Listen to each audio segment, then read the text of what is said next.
So today we're going to be taking a look at a scenario where civilization starts over.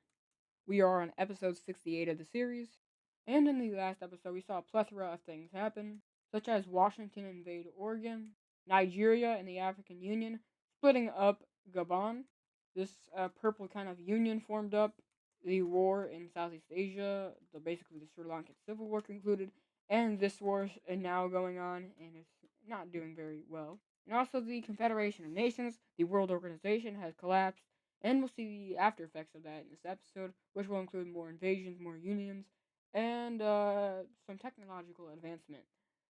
We are in the year, I would say, 2032, and uh, what is happening right now is basically if our world was in 2032, like the real timeline, the world we're living in right now, if this was in 2032, like um this world would be more advanced. So this world is technologically way more advanced than in real life.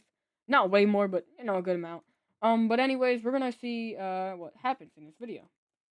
Starting over here in Libya. This is a country that I don't think I've talked about in a long time. And that's for a good reason. They haven't really done much.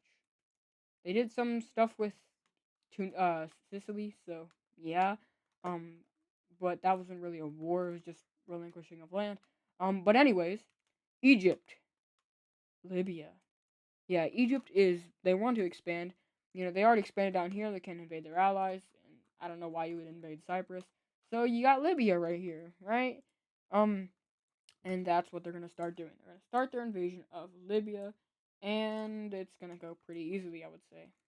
Well, I mean, we have to figure it out. But, anyways, we are going to go ahead and see Egypt make their invasion, and they swiftly capture this major city up here, and then capture this one down here as they fill in more of their gaps in order to invade.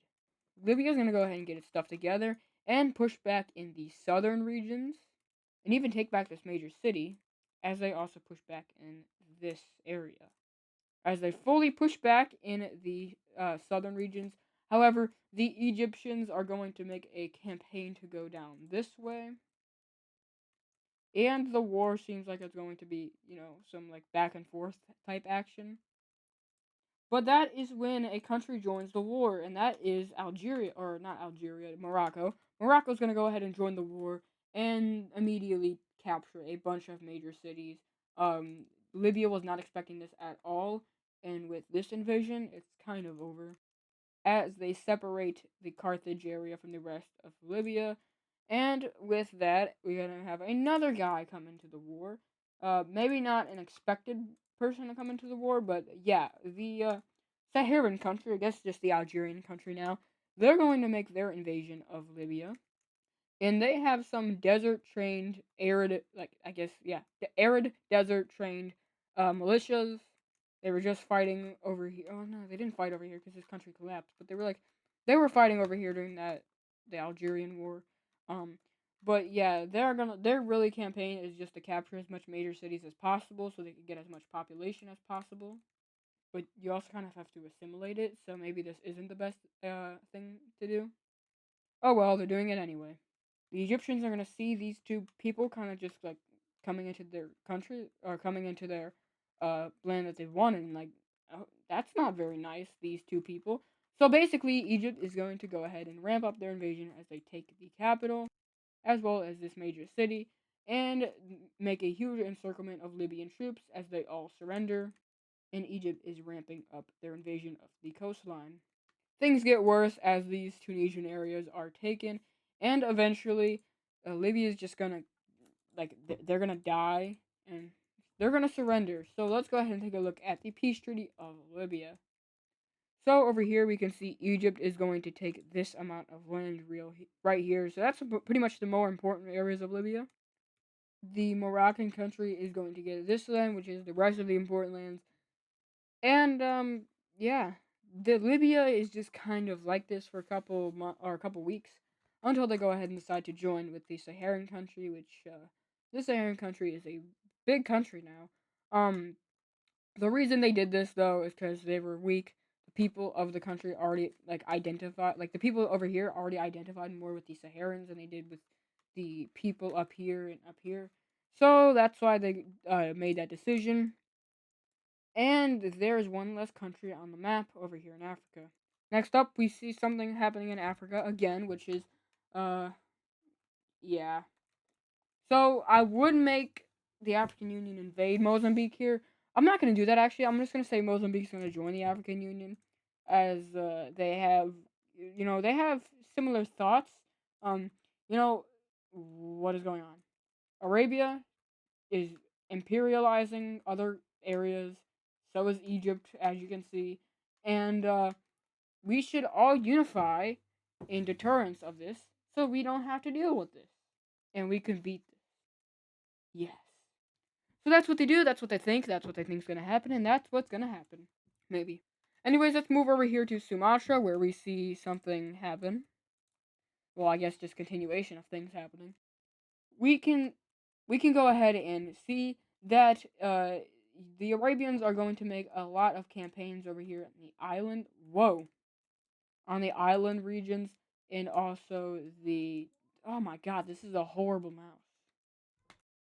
But just on the like the, what do we call this? The coastline. Oh my gosh.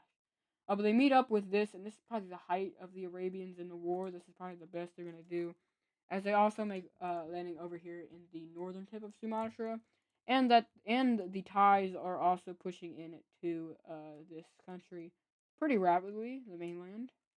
However, the militias of Sumatra are a little bit too much for the Arabians to fight, to fight and go after, as they are doing some pretty big damage to the Arabians, especially over here in the center, as they push them out of this region.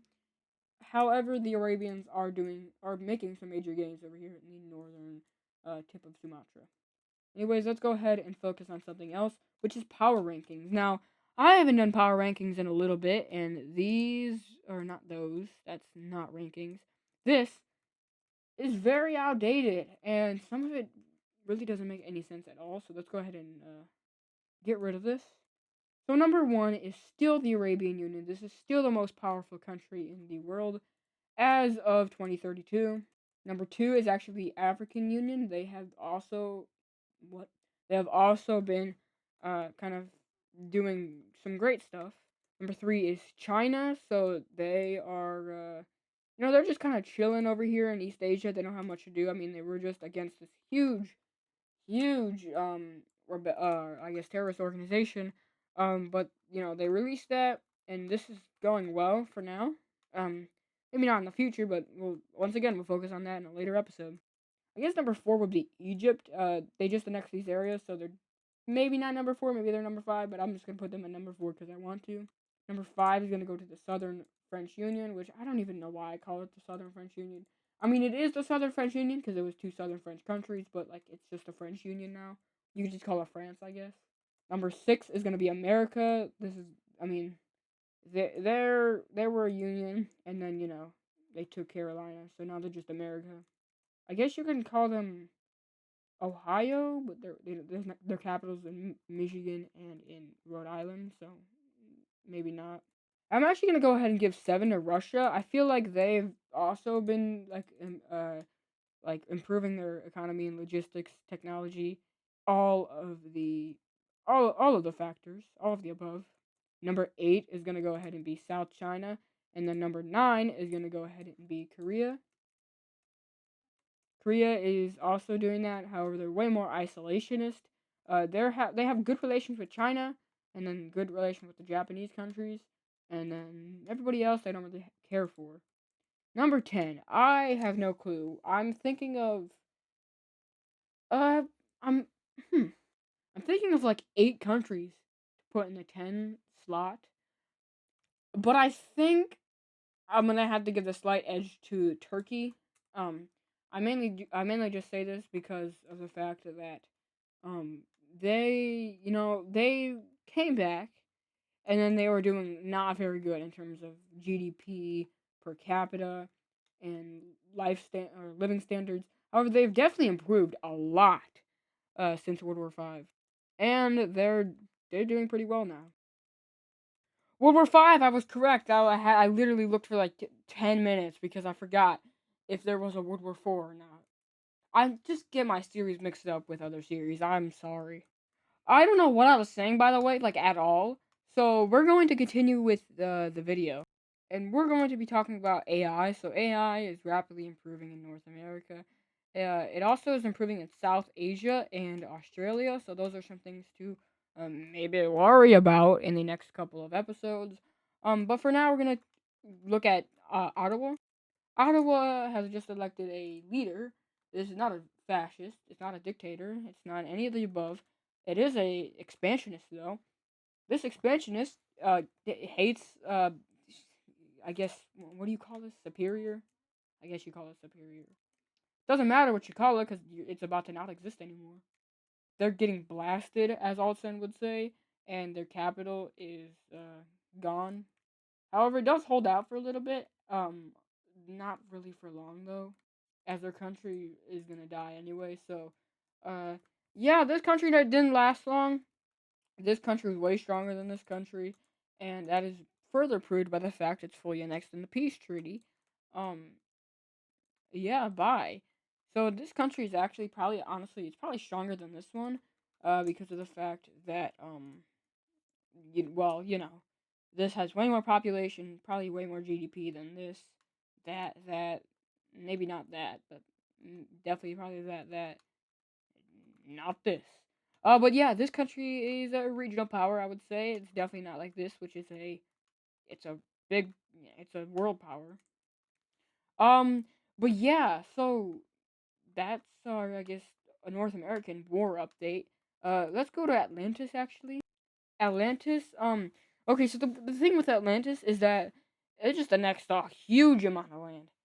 It is very unstable, and it is not handling it well. I'm not saying there's gonna be a civil war right now. Maybe not even next episode. Maybe next episode. Um, but it's really just it's not doing well. So we're just gonna take a look at what happens next episode, as I don't really want to do too much in one episode, which is gonna be this one, obviously.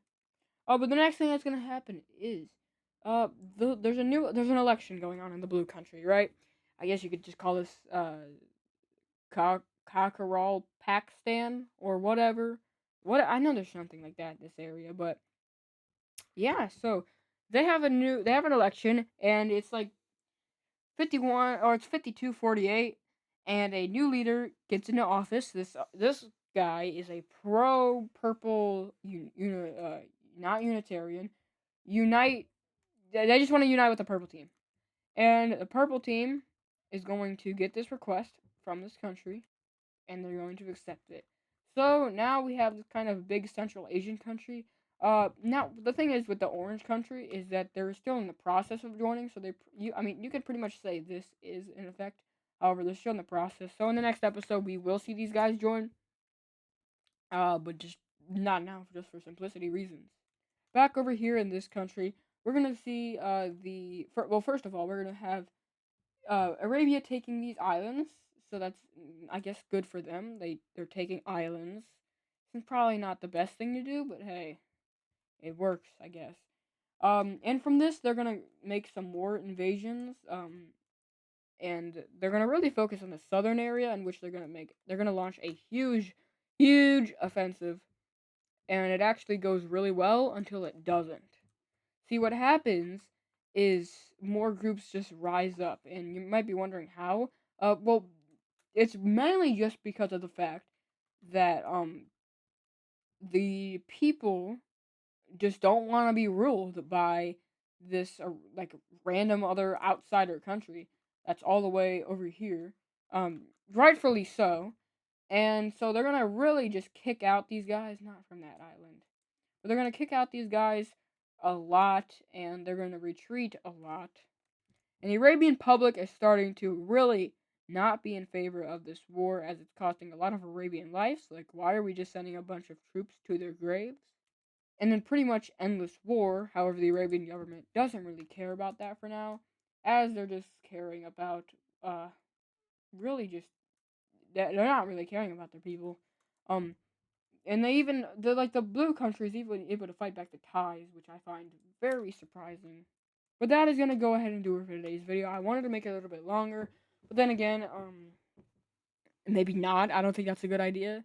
The next episode, like I want to make each video like around 15 minutes, or I want to make it 11 to 15 minutes, but or 16 minutes. But anyways, thank you guys for watching the video. If you liked it, and subscribe to the channel and like the video. Hype the video if you can. I don't know if you can do that, but if you can, please.